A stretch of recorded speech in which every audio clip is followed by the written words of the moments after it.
Second part of our interview with Britain's grand old man of space, Sir Bernard Lovell, the man who built Jodrell Bank.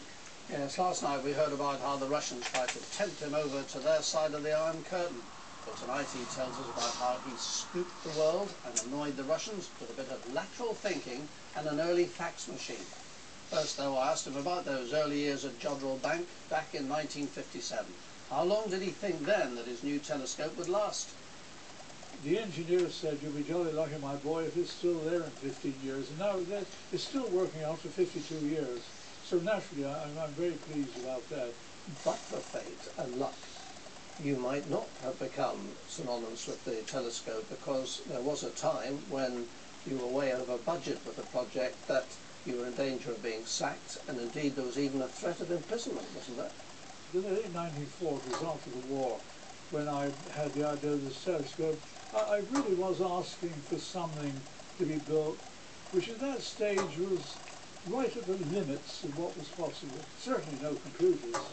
I mean, all the design work with this was carried out with a slide rule and a desk calculator. The beginning of the use of the telescope, which should have been a matter of sheer joy, was, I'm afraid, overshadowed by the fact that I had, we were in debt by what was then about £500,000. That doesn't sound much by modern standards, would you? I had to multiply that by over 20 times. We talked about the first break the telescope got in tracking the Sputnik, and of course there were those first pictures that came back from the moon. That must have been an exciting time. Oh, tremendously exciting. I was with my colleague J.G. Davis, who unfortunately is no longer living.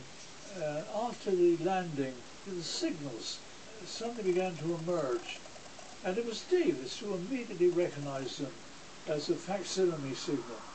And he said, "Look, this is the kind of signal that transmits pictures. I wonder if we could, this is a newspaper, will lend us one of their machines." I couldn't even get out of the dark room without people seeing these pictures. So we published them.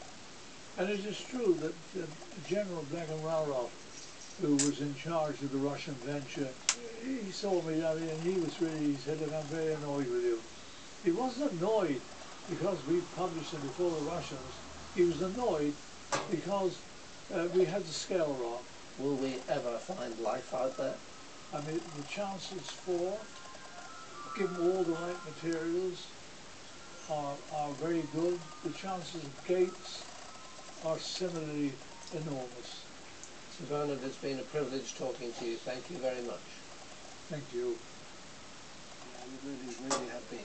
That fax machine we mentioned there is in the Science Museum now, I gather.